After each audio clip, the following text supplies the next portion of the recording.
You hear me? Take the mic. So, hello everybody. Thanks for coming so late in the evening. Hope we have still some room in your head left to hear one of the latest slides today, talks today. So I will talk today about MetalStack.io. It's our open source project for bare metal automation in the data center to build your own cloud in your own data center. Just a few words about me and us. So my name is Stefan Majer. I'm CTO of x-cellent Technologies. We are a small company in Munich, 25 years old now, and about 35 people actually. And we are coming and still working mainly for the finance sector and other regulated industries like the power distribution, power supply sector.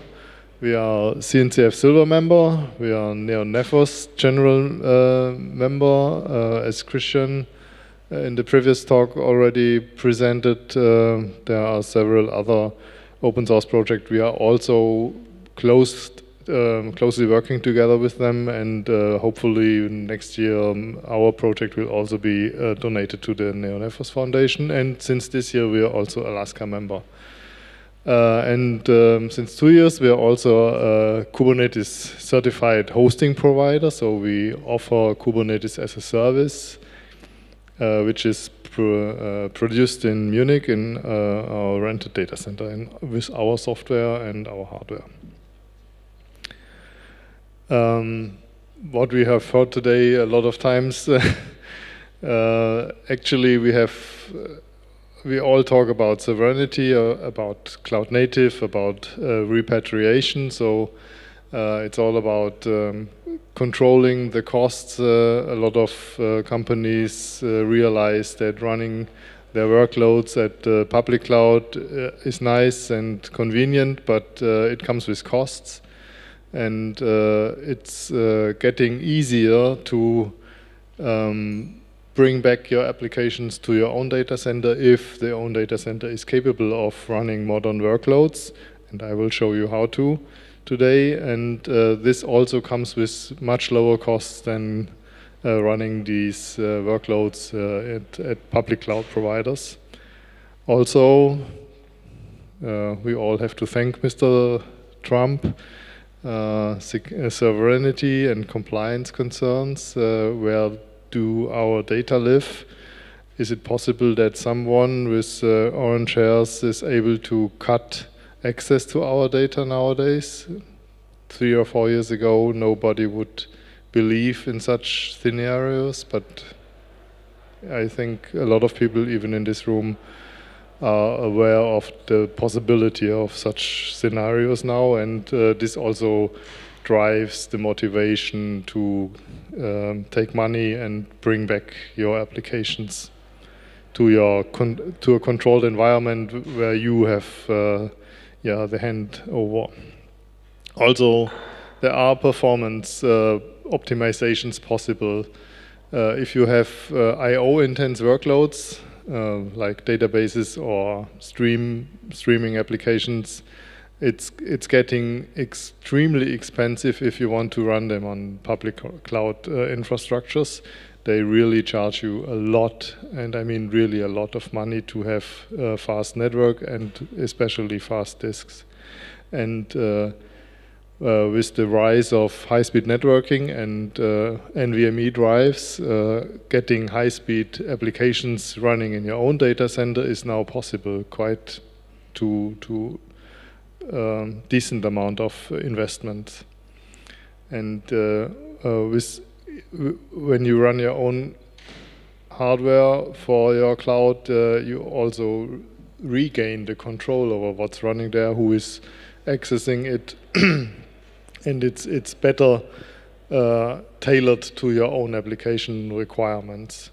And last but not least, we are all talking about Kubernetes, so the move or the modernization of the application landscape drives towards cloud native, drives towards running applications inside Kubernetes, and even run virtual legacy applications on top of Kubernetes.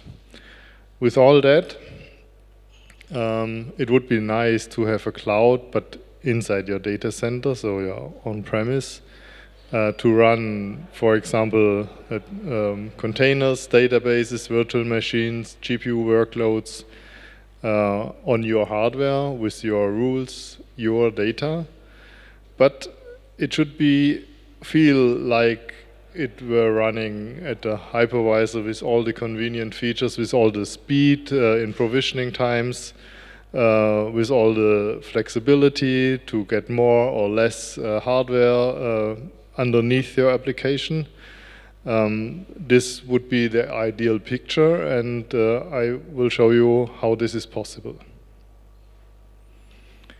But if you start thinking about running your workloads in your private cloud, it's a tough job. You must combine your server hardware and the operating system, the network, the storage. You must take care about authentication, authorization, accounting and billing. You would like to bill your internal customers regarding their usage of the internal resources. You must implement monitoring, which can cope with the flexibility of the provisioned resources. And all this together must be combined to form an internal, in terms of your company, in terms of an internal product. And this is a tough job. And on the other side, your internal customers, your application owners, they want on the other side a quite easy to use maybe web front end or also fast provisioning times. They all want to integrate your data center offering into their CI/CD pipelines. So an API is required to all of your internal product. And at the end, you provision them a Kubernetes cluster to the application owner, which should be their Kubernetes cluster, not yours, you as a data center provider, but the application owner should own the Kubernetes cluster also. But this inherits some really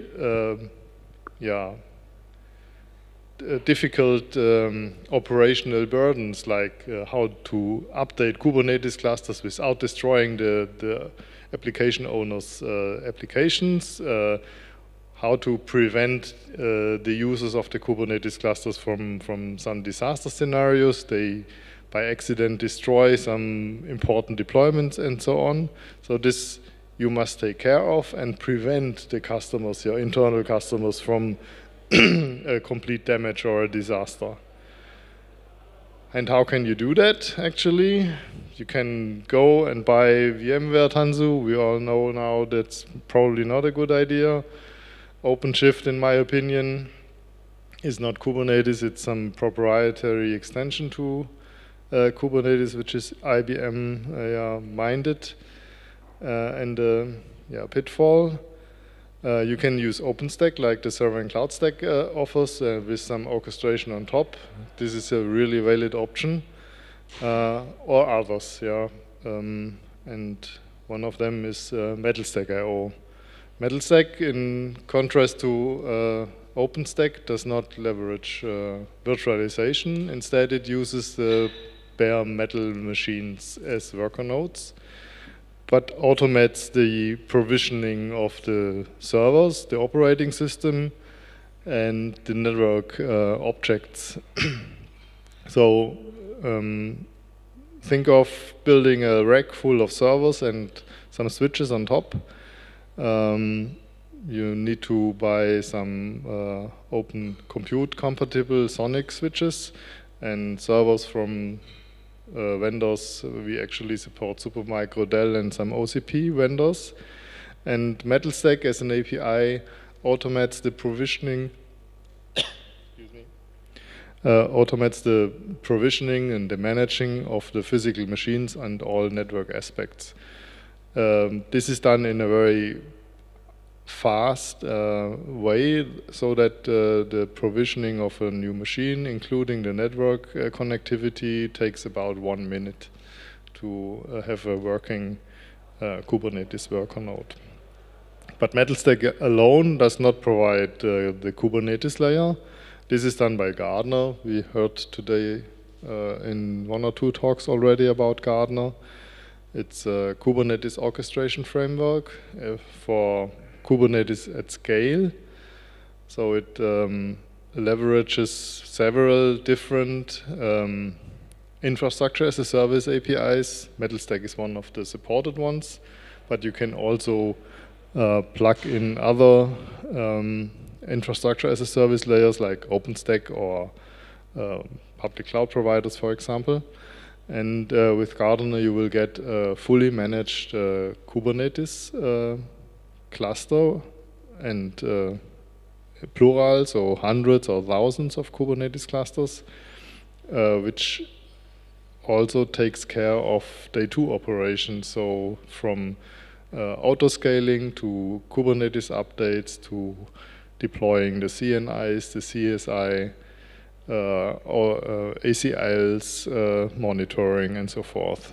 And it does it in a way that it separates the worker nodes from the control plane nodes and ensures that the etcd data is continuously backupped to a central object storage, and in case of a disaster, it restores the etcd in a completely automatic manner, and you will never lose Kubernetes clusters by accident.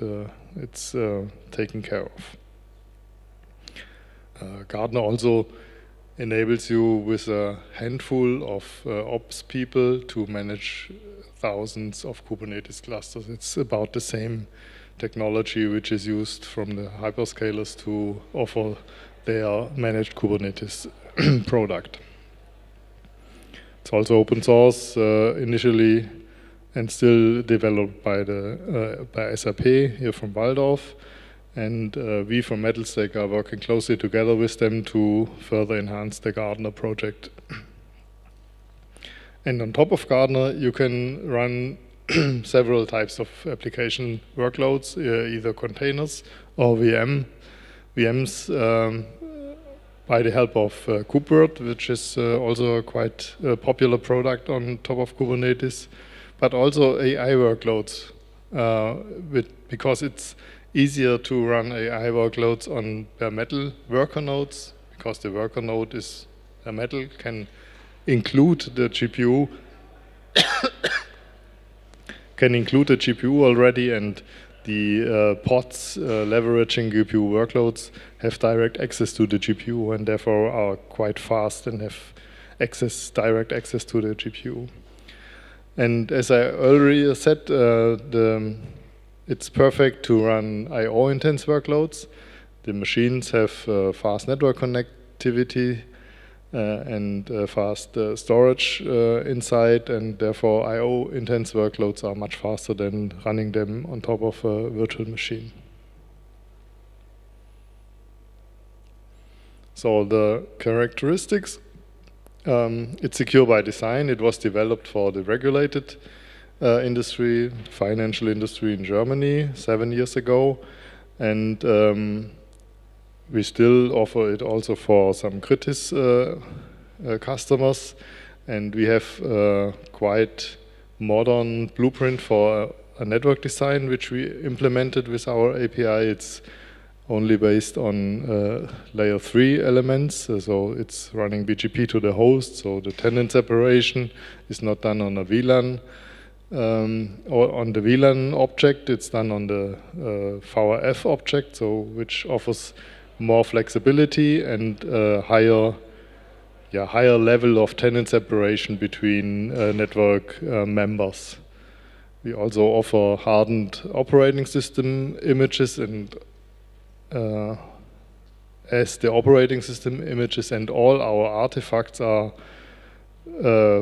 built to contain an SBOM, which enables you to see the complete supply chain with all deployed artifacts to easy see the complete picture of which component might be affected from a certain CVE.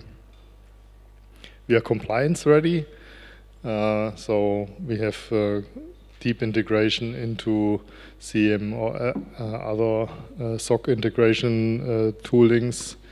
We do automatic security checks. We have CI/CD enabled for the whole platform, and all of our customers run different types of certifications like ISO or DORA or NIS. And by the use of complete stack, which runs on open source, from the switch to the server to the infrastructure as a service API and the Kubernetes API, you avoid the vendor lock.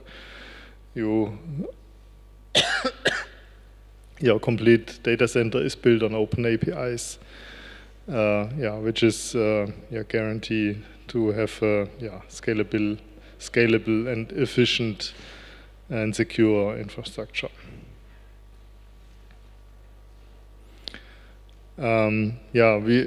We also offer for either our cloud offering or for the on-premise version of that the same nice web UI, which is not required but nice to have, where you can order Kubernetes clusters in a matter of few clicks.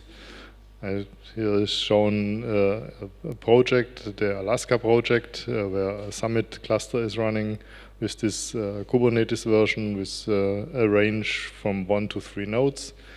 So it can scale from 1 to 3 nodes depending on the workload.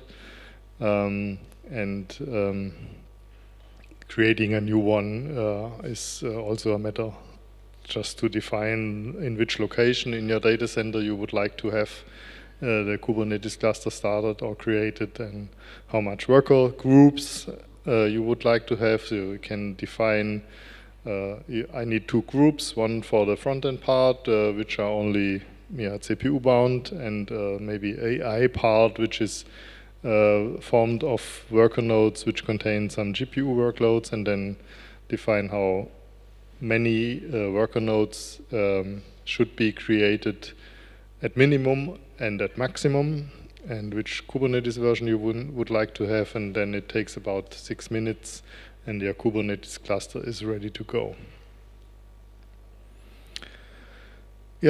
By the use of open source, open standards we all love,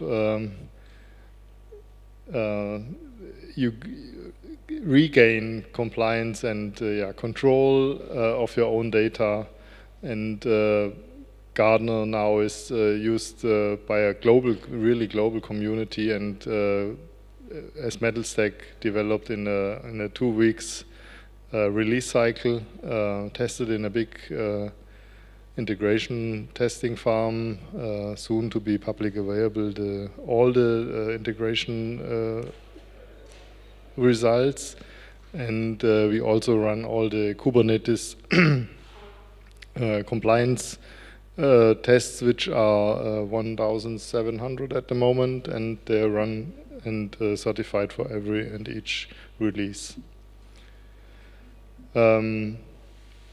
I'm allowed to show you one sample customer of us. It's the Finanzinformatik Technologie Service, which is the data center for the German savings banks. And there we have actually 4 data center with about 1,500 bare metal servers. And on top of these Kubernetes as a service offering, there are about 7 systemically relevant banks from Germany are running on top of that MetalStack environment. And the whole environment is IZB regulated and reviewed by IZB on a yearly basis.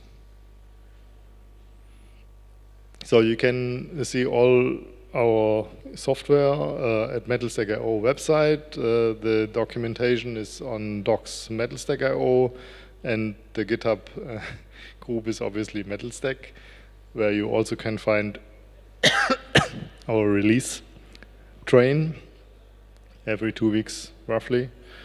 We have also Slack, and last but not least, we have a complete virtualized setup of a data center for development purpose. We call it Minilab. It can run on your laptop and simulates the data center with top of the rack cloth topology on the network side and several virtual machines. And you can spin up it and see what's happening underneath exactly there.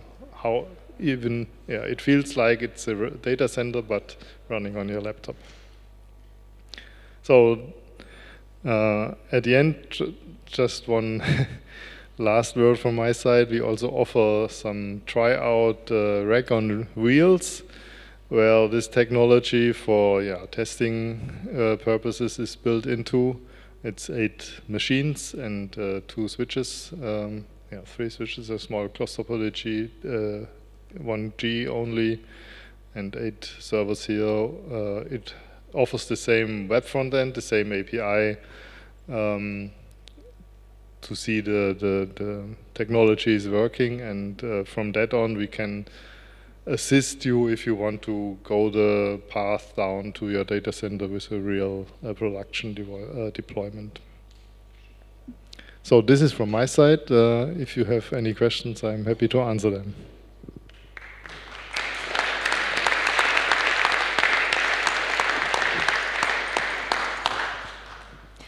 Thank you very much.